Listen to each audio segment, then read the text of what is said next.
Good morning, Art, Beauty, Equilibrium Podcast family, coming to you live from Los Angeles, California. Let's get into it. Special guest.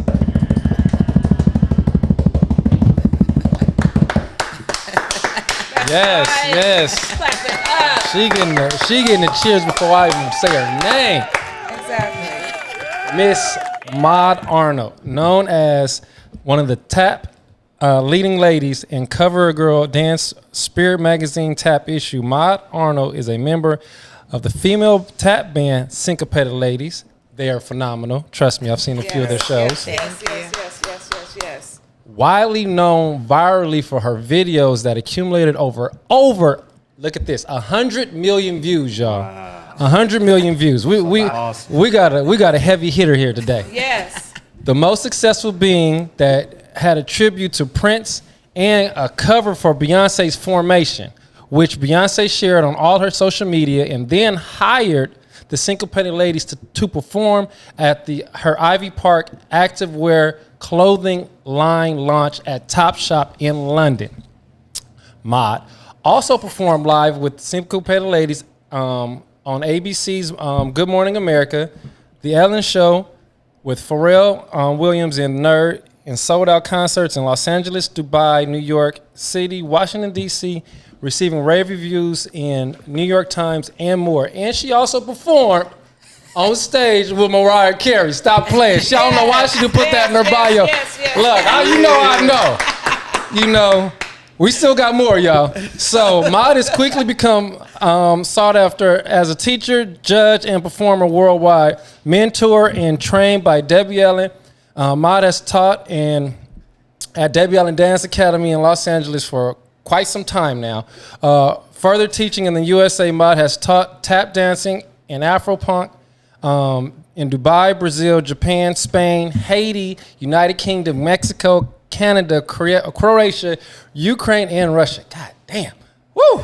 Crazy. Exactly. I'm still not done. So Mod's television credits also include Black Lady Sketch Show, BET Experience, 106 in Park, The Late Late Show with James Corden, HBO's Boardwalk Empire, Switched at Birth, Secret Talents of the Stars as featured dancer with, I gotta say, my favorite crush, Maya. Hello, Maya. Hi. The Today Show, Syncopated Ladies winning season 11 of Fox So You Think You Can Dance, dance crew battle, and Mod can be seen in national commercials and print ads for Toyota, Gap, and Cantu, and has worked with Beyonce on several commercials and music videos. Mod's choreography has been featured on Good Morning America, and she has made a directorial debut with Dola's Space Daughter series. Don't forget, you still directed. I forgot the music video. That was her. Dola's Space Daughter. Yep, cool. Perfect. All right, yeah. I know. So Mod is the co-director and producer of the critically acclaimed DC Tap Festival, pioneering new experiences for dancers and artists worldwide. And with her sister, Chloe Arnold, they were recognized in the U.S. House of Representatives as arts preservers and ambassadors. Man, and it still goes on. Mod is also a female entrepreneur and podcast host that holds a degree from Columbia University. The Maudcast releases new episodes weekly and is available wherever you stream, everywhere. Further teaching, she oversees Chloe and Mod production and their many entities, including their clothing lines, I Love Tap, and Unilove, as well as their tap dance workshop and often school and after school programs. where am I? Mod exudes her passion for tap dancing with her high energy, fun, action packed dancing. That's right. Welcome, right. Girl Mod got talent. Arnold, y'all. Yes. Thank you for that very long intro. You know, when I sent you that bio, I said, this is the very long bio. Please don't read, like, you pull out what you want from there. I said, I'm going to read it. He says, I'm going to read the whole damn thing. You know what's hilarious is that is outdated. As I was listening, I was like, ooh, my manager's going to kill me because that's when it's on my website right now. And I'm like, I'm missing so many things that have happened. Yes, because you were on Bel Air. I was on Bel Air, and then the movie Spirited with Will Ferrell. Yes, that is right. Yes. And then I choreographed my first movie called Theater Camp, which is on Hulu. But, you know, things fall through the cracks when you're doing 18,000 jobs. Hey, man. Follow the movie. Go watch the movie on Hulu and support it. And check out the series and check out the updated bio that's coming soon. Right, coming soon. Coming soon, Liz. It's coming soon. Right. Yes. And where can they follow you right now so they can go and follow you right now?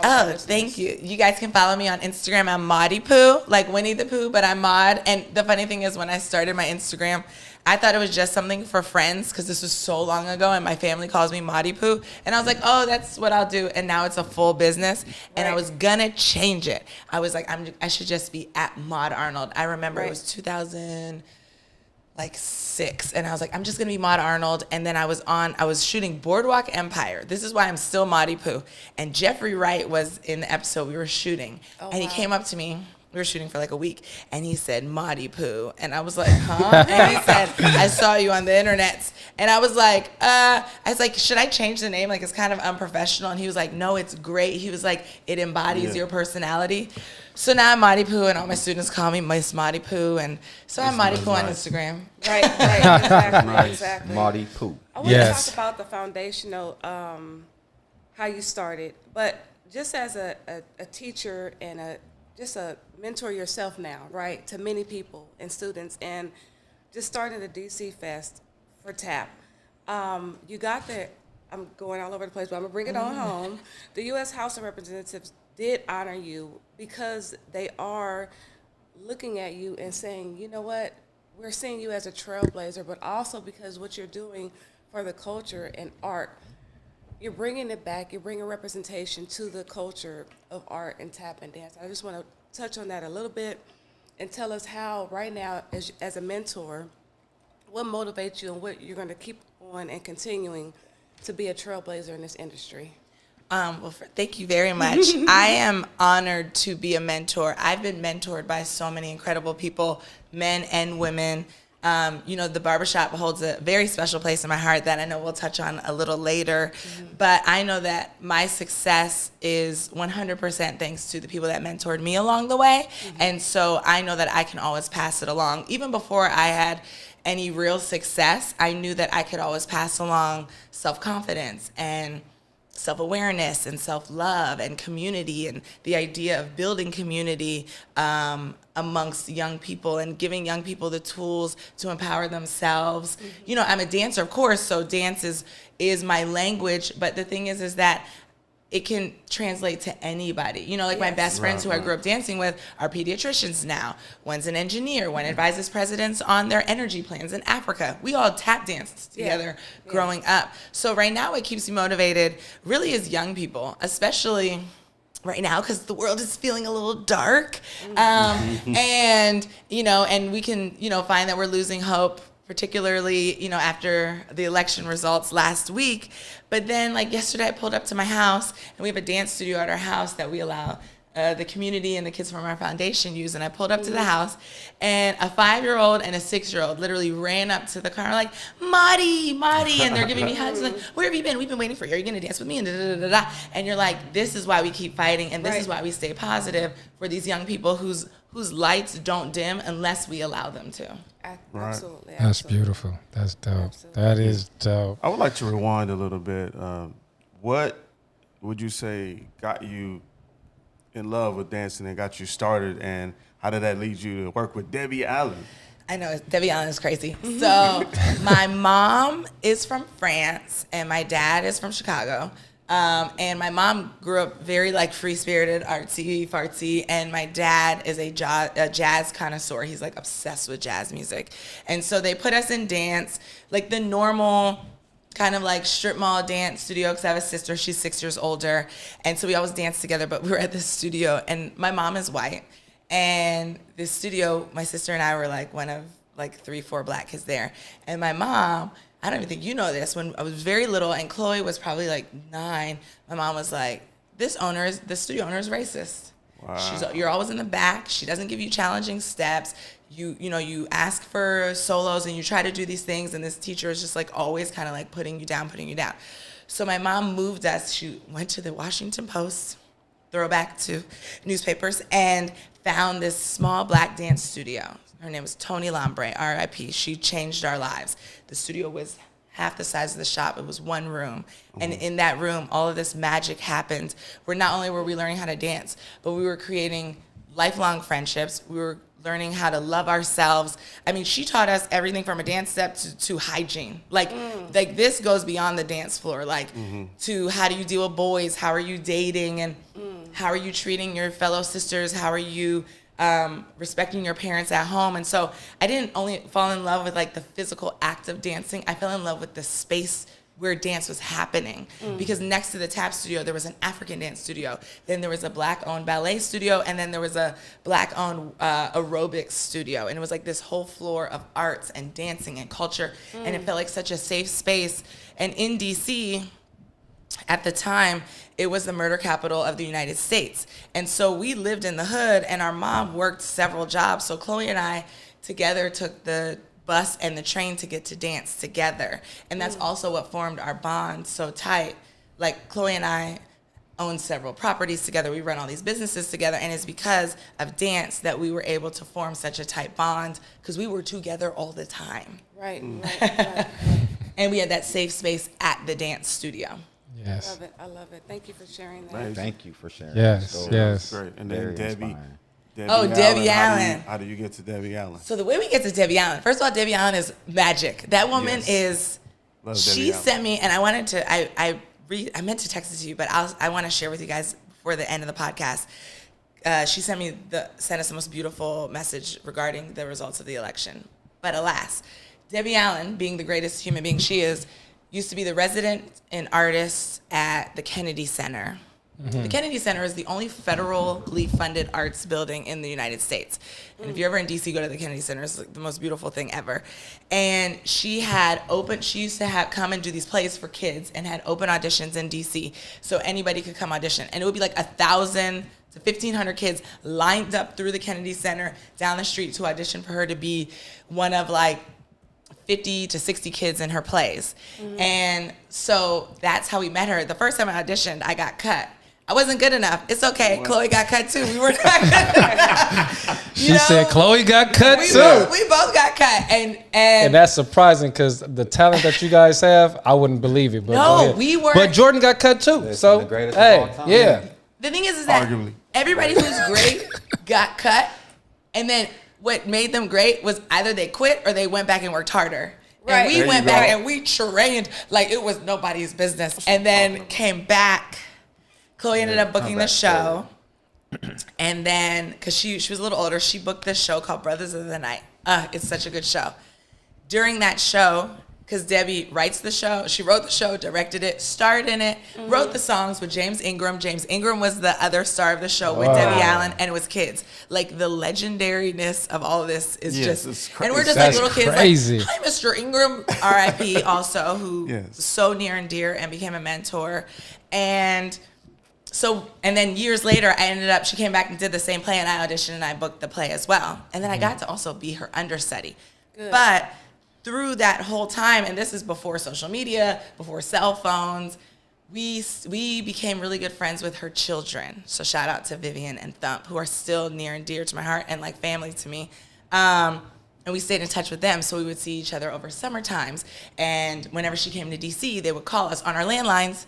Like, that's how you know you real friends. You call somebody on a landline, you make a plan, you go to the mall. Right. Like, and we just became really organic friends, and she became a mentor. And then when Chloe was in college, after she graduated, she called her. It was like, what do I do now I graduated? And she was like, come to LA. Now, Debbie Allen, when she opened the Debbie Allen Dance Academy here, Chloe was a teacher, and she had these summer programs. And again, shout out to my big sister because she's the best. Debbie was like, I want you to teach tap for me over the summer times you're already living. And Chloe said, yes, but what do I do with my little sister? I can't just leave her in D.C. Like, the streets is wild in D.C. Right. And at that time, our dance studio had closed down because of gentrification, so they could open the new stadium. So I didn't have a dance home in D.C. anymore. And Miss Allen was like, she can come on scholarship to our summer intensive. And Chloe was like, great, but she doesn't have any money. Like, where can she live? And she was like, she can live with me. So I lived with Debbie Allen every summer of high school. Wow. And shout out to Falia Condola, her niece. We shared a bed. Like, when I say Debbie Allen is a mentor in every way, she's not just gonna like give you knowledge, she's also gonna give you the tools. And then if you don't even have the money to make the tools work, she is going to make it work for you. And so we lived with her. Those are some of the best summers of my life. Shout out to Debbie. Shout out to Miss Allen, because she, I mean, the things that I learned being at dance, obviously with her, but then also being in her home.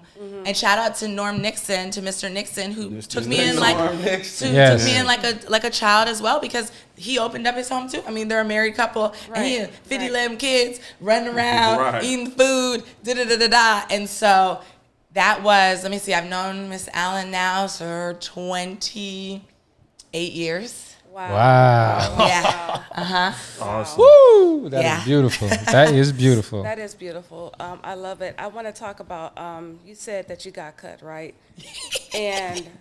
But that's just a piece of the story. That's a piece of the story. Exactly. Yeah. So, I still get cut. Right. So when we talk about artistry, right? Artistry is something that sometimes people don't take serious. You know, sometimes artistry can just have a negative look to people, to family members who think that you can't make money from it, from a lifestyle as a way to keep yourself and your livelihood alive and how you pay your bills. But let's talk about how you self-motivate, right? Because that's what it takes to keep going. And then talk about how, I'm sorry, I'm giving you like a two-part. I was okay. And then let's talk about how these things can transcend differences. So, okay, the first one is self-motivation, and then how you can use that to, you know, transcend differences, because, you know, you're international at this point, you know what I mean? So worldwide. let's talk about that. So I would say, in regards to like being cut, the thing is that any life, I always tell my students, I'm like, everything can be hard. Everything is going to be hard. Whether you decide to be a school teacher, a trash man, a lawyer, a doctor, a dancer, like whatever you're going to do, if you're going to be great at it, it's going to be hard. If you're an entrepreneur, if you're going to open a barbershop, like there are going to be these sets of challenges. But if you know this is what you love to do, you will be naturally driven by your passion. Like, people always ask me, how and when do you sleep? You run 50 million businesses, you know, have all these kids around the world and all that. And I say, I am exhausted, but I'm always more thankful than I am tired. Because I get to do what I love. That's a good one. And I'm motivated That is a good one. by the joy that I get selfishly from dancing. Like, it's very freeing and it's therapeutic, but then also imparting that and sharing that with others is so motivating, because what I know definitively is that art saves lives. So when people are like trying to cut arts programming or saying like, oh, this is unimportant and this is not important, I'm like, look at your life, take art out, and tell me if you're still happy. Tell me if you have any joy in your life. Take out music, take out dancing, take out artistry.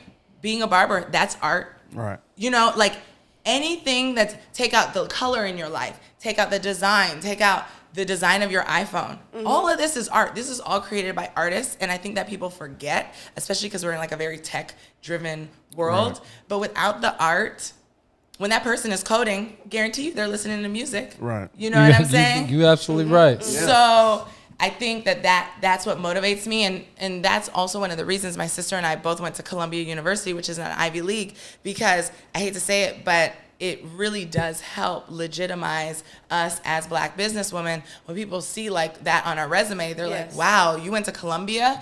And there's a part of our tour when I do my monologue and I say, when I was graduating from college, people would be like, what are you going to do? And I was like, I'm going to be a professional tap dancer. And all my classmates were going on to do finance or corporate law and, you know, like make tons of money. And they're like, why would you come to an Ivy League to do that? And I'm like, because I'm going to use all these skills that I've learned here and take it to what I love to do and make the world better in that way. And it's going to be the longer route in regards to like finances, but also it's going to be the better route because that's true to myself. I also graduated in 2008 when everything crashed. So your girl was teaching in Brazil and a lot of my friends were getting laid off. God bless. Right. They're fine now. But again, nothing is guaranteed. You think like, well, I did this and now I'm going to go work at Goldman Sachs and I'm going to be rich forever. Well, have you taken into account your joy and your happiness and your health? Because a lot of people who have these like crazy corporate jobs that make a lot of money, it's depressing. It's difficult. Yes. A There's lot no of people are very sad. It's like not inspiring. And so I would say that in terms of being motivated. And the other part in regards to international, dance is a universal language. So I've been to all these places. I don't speak Russian. I don't speak Ukrainian. I don't speak Croatian. I don't speak Japanese, but I speak the language of dance. That's right. And it's fascinating. You can go to all these like different places where obviously I stand out very much so in a lot of these places. And when they see me dance, it's like their guard is down. And the dance is a language here. Jason knows, like I've been into prisons and I've been into juvenile facilities and worked with some of the residents and even system impacted people once they've been released. And dance is the unifier and it's the leveler. Like I just did an event for JCOD and it was mostly system impacted men and women who were the audience members. And I did my dance and I said, you know, this is all dedicated to you guys. Welcome back, and I hope you're feeling free, and this is for you. And all these people were coming up to me, men and women, and they were like, I felt so good when you were dancing. I got goose pimples. I felt so good. I felt so free. And I'm like, and that's what it is. And then we're chatting, they're like, you're so nice. And I'm like, of course. And you remember when these people are in prison, they're stripped of their humanity. But dance and the arts will always remind you of your humanity. And that's the other reason why I do this. So it's the equalizer, and it is the communicator, even here in our own communities. Right. Wow. That's great. We do have a question real quick from the chat. They want to know what it is like to work with Miss Beyonce. Oh, Beyonce is amazing. You know, they say don't meet your heroes because they'll always disappoint. No, Beyonce is the nicest. The first time I worked with her was in 2006. I was her stand-in for a commercial for DirecTV for Upgrade You. She did this like, let me upgrade your DirecTV. It was this thing. And I was, of course, like very nervous, and I was only 20, and, you know, it's like, and then like Beyonce walks in the room, and I'm like, oh my God, you know, and I'm standing in like a dress like hers, and they're doing the lighting, and she walks in, she like waves and smiles, and I'm in my mind, I'm like, oh my effing God. And then in my head, I'm like, do not mess up, Maud, because I have to like show her the dance, and you have to like, look at the camera on this line, look at this camera on this line. So it's like things you have to remember, and then it's like, Beyonce's there. And then I did it, and then she was like, great job, I'm Beyonce. And she comes and shakes my hand, and I'm like, girl, I know who you are. Really? You know? And I'm like, I'm Maud. And she was like, you're so cute. And so that was my first interaction with her, and I've worked with her several times since then. And every time she is gracious, she is appreciative, she's enthusiastic, she's kind, she's professional.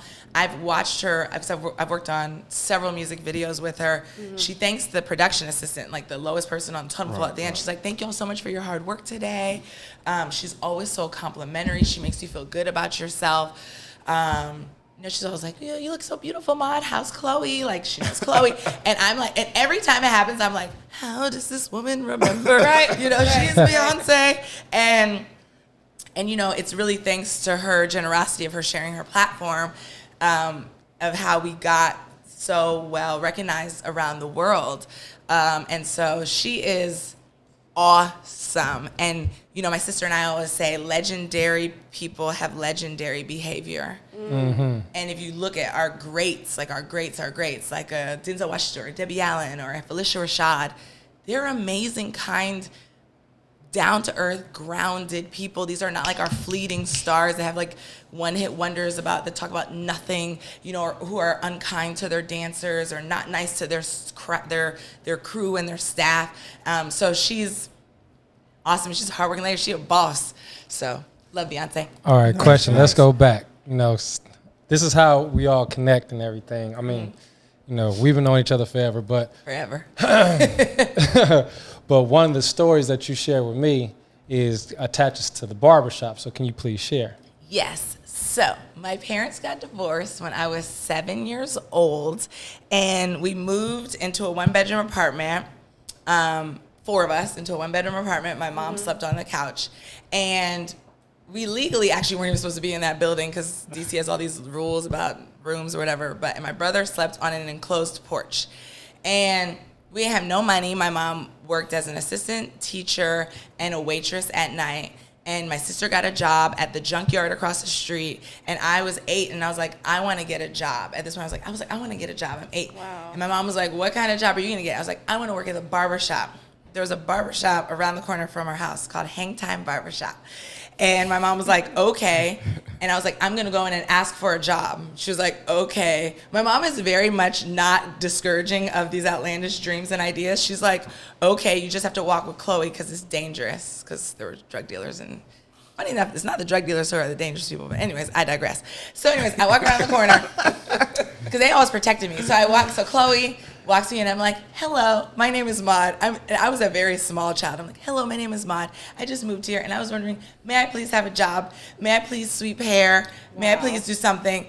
And his name is Donnell, and Donnell was like, I remember this so well. And the barbershop was adorned. It was called Hang Time, like Michael Jordan. And so it was like all basketball posters. Everywhere. Oh my God! Let her finish the story, please, before y'all get into it about Jordan. And he was like, wow, I've never had a little girl ask me to do this. And he was like, well, actually, I already have a boy named Red. He sweeps hair already. He was like, but you know what? I can't believe, like, you came in. He was like, so I'll tell you what.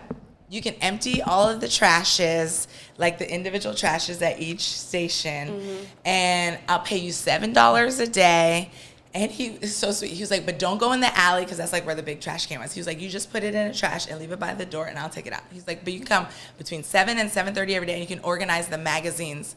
Throwback. Remember when people had magazines? I remember that, man. I had to do that at So home. Oh my many. God, yeah. There would be like 100 magazines, and he had this like window, like enclave where people would go pick. So I would like organize them all specifically. So I started working there, and Chloe would walk me every day at 7, drop me off, and pick me up at 7:30. And I made $7 a day. I worked 5 days a week. And then Red, God bless, I wonder where he is now. Anyways, he got in some sort of trouble and got locked up. And Donnell was like, I'm going to promote you to sweeping hair now, and you'll make $10 a day. So you'll sweep hair and you'll make the trash. Wow. You'll empty the trash. I think I cleaned the bathroom too. I think I did. Yeah, and I wore gloves. Yeah, your girl was working hard at like at like 9, 10, and Right. I've been grinding, I can tell you. And I helped, and I was such a miser. I only spent money like on 25-cent gum, and then I had this safe. I remember it was yellow. It was the fakest safe, y'all. I just twisted it open, but I had a combination. I was a very meticulous child. Like, I liked things very, I guess I'm still kind of the same way. And that thing was overflowing with cash. And sometimes I would go in, and there'd be a note from my mom, and it would say, it took $200 for rent. We'll pay back. Wow. And I would say, you don't have to pay me back. We're a family. We share money. Wow. This is why I make money. So I was helping my family pay rent since I was 8 years old. Wow. I ended up leaving the barbershop when I was like 11 because my mom was just like, your like body's starting to change now. I just don't really want you like around men in this, you know, and there were no issues, but she was just like, I think it's a little irresponsible for me at this point to like let you be there. But it was such a transformative part of my life. All of those barbers, and Donnell is still a dear friend of mine. The barbershop is still there. It moved up the street and like upgraded to a bigger one. And the things I learned in that barbershop, just listening, because the thing is that when I first, it is definitely some education in the barbershop. Few months, or maybe like 2 months of being there, I would hear, you know, the clients be like, "Oh, I can't say nothing because the little girl's here," and Donnell would be like, "No, speak freely. She needs to hear. Like, let her hear." Also, I have a big brother, you know, Right. and he'd be like, "No, let her hear all these things. And I would literally be like, sleeping like, I don't ever want a man to talk about me like that. Like, I would never do that. I'm like, he's, you know, and I learned so much that you don't learn in school. Yeah. But that honestly is more important in your life. Right. And I just learned skills and how the community looks out for each other and things I can't say, you know, publicly, but how the barbershop is such an important anchor in the community for everybody. Y'all hear that, y'all? Y'all hear Like, that? even beyond cutting hair, because even Chloe then became, of course, like barbershop adjacent, because everybody was like, oh, Maud's sister. Also, everybody was in love and obsessed with Chloe. She is beautiful, and she also happens to have a very large bootay. And so she was like famous in DC. Chloe's literally famous in DC for how big her butt is. It's like a joke. And there's this Instagram I have that's kind of viral where I'm like, I had to grow up in the shadow of her butt. But it's true. Like, people would be like, Chloe Arnold's your sister? And I'd be like, Do you know how many people sent me that? Because they know I know you. They're like, bro. I'm like, look, bro, leave me alone. It has like 50,000 shares. Yes. And when I did that video, it's this video, and me and Chloe are wearing the same outfit, but her butt is so much bigger than mine. And so I did this joke, and I was just like joking. We were doing a photo shoot. That thing went so viral. Wow. And I'm like, no, in DC, because DC is small, like she was literally famous. So she became barbershop adjacent. But the thing is that like if I was walking home, even to this day, I know that if I was in DC is a little wild right now, and something felt unsafe, I know I could run in the barbershop and be safe. I saw that happen on many occasions. I saw that the barbershop was therapy for all of these men that they didn't have outlets to really speak in. I saw little boys getting haircuts for the first time. You know, like all of these things were so transformative for their lives. I saw barbers who worked at the shop who then maybe got locked up and then came back, and Donnell gave them another chance to work at the shop when they were released.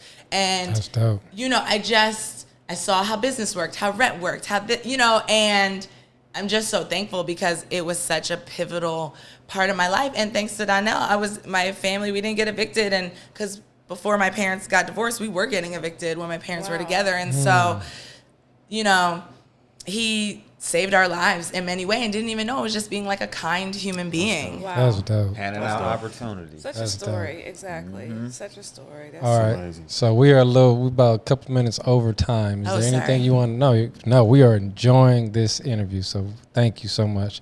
Is there anything you want to add before we, Yeah, do you have say any our upcoming goodbyes? projects, events? I know you have a podcast. Okay, y'all, Yeah. my The podcast. the Maudcast. I have fallen off the podcast. I have. We're going to pick it back up. Don't We're worry. going to pick it back up. So I run our foundation, and I don't take a salary. And he knows it is like another full-time job that I just do out of the goodness of my heart. But a lot of other things have fallen off. My sister and I wrote, but we did write, and we sell a guided journal for dancers. It's about self-esteem and joy and all this stuff. Hold on. Keep going. And then we have our tour, our Syncopated Ladies tour coming up, starting in January. We have a show in Temecula. That's the closest to LA. I think it's in March. And then what else? We have our first ever gala. Oh yeah, it's our guided journal, Chloe Mod, More Than Moves. And we have after school programs here in Los Angeles. Oh, no. And Never life mind. is good. But I also just want to say thank you guys and kudos to you guys. First of all, it is so hard to do anything consistently. And y'all, I know, have over like 100 episodes. You guys have been killing it since pandemic, since pre-pandemic. And I just want to thank you guys for being a pillar in this community. I had an after school program at Cimarron Elementary, which is very close down to the here. street, yeah. Yes, And yes, you did. it's all full circle. Like nothing is by mistake. It's all kismet and it's all connected. Absolutely. And I even talked to Jason. I had applied for this grant, and I'm still working on it, where our kids, because we have a program on Manchester and Figueroa, and we're expanding to more schools. But I see our little boys coming in with like their hair is not kept up, and I know that their parents can't afford it. And I was talking to Jason. I'm trying to get some grant money where the little boys who are in my TAP program can get free haircuts every 2 weeks as a Nice. part of that. Because I know when you feel good, you do good. Right. Absolutely. Right, absolutely. Yeah. And so I just want to thank you guys. Also, shout out to y'all's hair product. It is fabulous. If Yeah, anybody's that's so watching, cool. Yes. this hair product. Yeah, and we also got a promotion this month too. Come on in here What's the promotion? We have a referral program right now. It's $5 off whenever existing clients refer someone, and it's also for new clients that come in without a referral. It's $5 or $10 off. $10 off. It's $10 off for all new clients For November. for the month of November, Yeah. and it's $5 off if you are referred. And also for the product, if you buy 2 or more, you get a discount on that. So you can get 2 for $20, and it goes on from there. So definitely come check out the product. We all use it. It's amazing. Only for November. Yeah, only for November. Well, I'm pretty sure we have it again, but only for November. That's right a great now. Christmas gift. Yes. It is. It Yes. is. I do want to say this. We lost an icon, Judith Jameson. Okay. In the dance world, especially with Alvin Ailey, I just wanted, if you could just briefly touch on if in any way she impacted your life and your career. I mean, Judith Jameson showed us that you can do it. Excuse me. Like, Alvin Ailey is a black gay man, had a vision, created an entire technique. This is also, like, you think this is during segregation. Like, this is all so recent history. It's not like some long gone thing. And now they have an institution in New York City, in Midtown New York. I don't even know how much that building must cost. $100 million, I would assume. It is a massive, gorgeous institution. And to know that was run, created, and built by black people, and Judith Jameson was running it before she retired. Like, every time I walked past that building, I'd be like, I can do it too. Yes. Absolutely. Yes. Thank you. Thank you. Thank you again. Thank you guys. This is so fun. This is an amazing interview. Thank you so much. I love your energy. This was such a breath of fresh air to talk just about a fellow artist, because we consider ourselves artists as well. Our name is Art Beat Equilibrium. Thank you for coming on the show. Thank you. And check her out. Check out her IG. Follow her. Follow and buy some I Love Dance, because that is her brand. Okay. Pick up a journal. It's very inspiring. And also take a class. I mean, come on now. I mean, several things that you can do to support this young lady and Syncopated Ladies. So please check them out. Thank you so much. Thank you guys so much. I'm honored to be a part. Thank you. Yes. Thank you. All right, y'all. Make sure you like, subscribe, and share next week. That's right. Bye, everybody. Thank you. Thank you.